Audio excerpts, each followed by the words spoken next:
वहीं खरगोन हिंसा पर सियासत जारी है। दरअसल दिग्विजय सिंह के ट्वीट पर विवाद अब ज्यादा बढ़ गया है। दरअसल दिग्विजय सिंह ने ट्वीट किया है पुराना फोटो, आपको बता दें फोटो को खरगोन का बताकर ट्वीट किया गया और ट्वीट के जरिए सरकार पर सवाल उठाए गए। उसके बाद दिग्विजय सिंह ने बाद में इस ट्वीट को डिलीट भी कर दिया।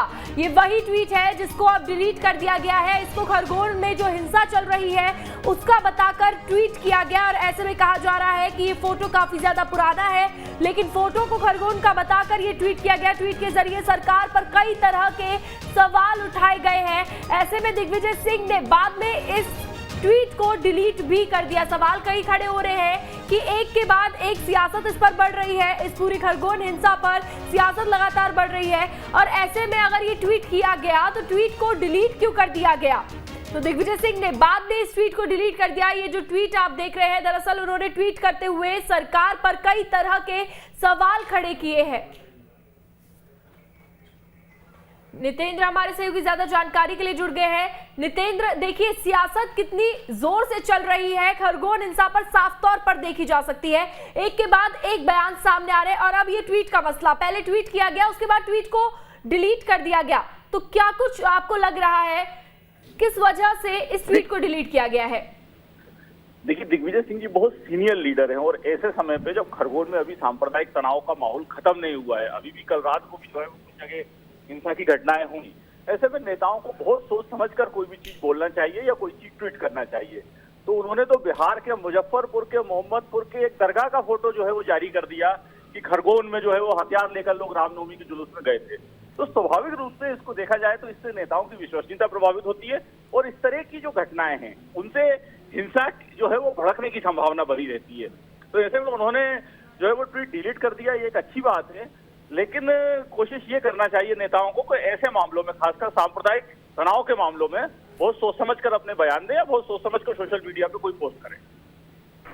बिल्कुल सोच समझकर बयान देना चाहिए और क्योंकि खरगोन हिंसा कोई छोटा मोटा मामला नहीं है, लगातार इस मामले को लेकर और अभी भी हमने देखिए मिथिलेश देखा कि एक और घटना सामने आई है खरगोन से। लगातार ऐसे में घटना सामने आ रही है और विपक्ष निशाना साध रहा है सरकार पर, तो कहाँ कमी आ रही है सरकार की तरफ से?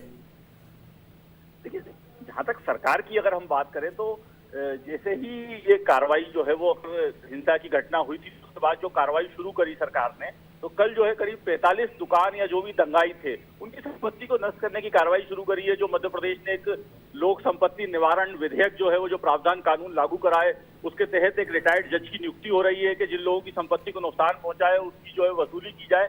तो कानून व्यवस्था अपना काम कर रही है, लेकिन ये समय बड़ा संवेदनशील समय होता है जब कभी भी दंगा होता है। तो इस समय ये कहा जाता है कि चाहे वो नेता हो, चाहे वो प्रशासन हो, चाहे बल्कि मैं ये भी कहूंगा कि मीडिया हो, सबको सोच समझकर अपना काम करना चाहिए। ऐसे समय किसी नेता का इस तरह का ट्वीट जो है वो ठीक नहीं माना सकता और उसके बाद उन्होंने उसको डिलीट कर दिया। ये उन्होंने अच्छा करा, लेकिन नेताओं को सोच समझकर ही अपने ट्वीट करना चाहिए। ट्वीट को डिलीट कर दिया, ये अच्छा करा नितेंद्र, लेकिन उस ट्वीट को किया ही क्यों गया, ये भी सवाल खड़ा हो रहा है कि आखिर, और वो भी पुरानी फोटो को डालकर, उस फोटो को आज का बताकर और सरकार पर सवाल खड़े किए जा रहे हैं। देखिए, आज अगर सुबह से हम दिग्विजय सिंह के ट्वीट देखें तो केवल ये ट्वीट तो उन्होंने फर्जी करा है, लेकिन इसके अलावा भी उनके जो ट्वीट हुए हैं वो उन्होंने एक पक्षीय ट्वीट करे हैं। मतलब उन्होंने कहीं ये कोशिश नहीं करी कि ऐसे समय वो ये ट्वीट करें कि लोग शांति बनाए रखें, लोग सद्भाव बनाए रखें, या खुद ये प्रयास करते कि वहां पर हिंसा की वारदातें खत्म हो और आपस में दोनों पक्षों में सौहार्द हो। उसकी जगह उन्होंने कार्रवाइयों पर सवाल उठाए कि क्यों भाई इस तरह के जो है वो लोगों के घर पे बुलडोजर चलाया जा रहा है। मतलब वो अप्रत्यक्ष रूप से देखा जाए तो दंगाइयों के समर्थन में खड़े हुए के साथ उनके दुकानें क्यों तोड़ी जा रही हैं या उनके घर पे क्यों बुलडोजर चलाया जा रहा है, इसकी जांच की जाना चाहिए। तो ऐसे समय पे सोच समझ के काम करना चाहिए और इस तरह के ट्वीट या इस तरह के बयान जिसमें आप एक पक्ष के साथ खड़े दिखाई दो, वो तो बिल्कुल भी किसी सीनियर लीडर को नहीं करना चाहिए। बिल्कुल ऐसे ट्वीट नहीं करने चाहिए। चलिए, शुक्रिया आपका तमाम जानकारी देने के लिए।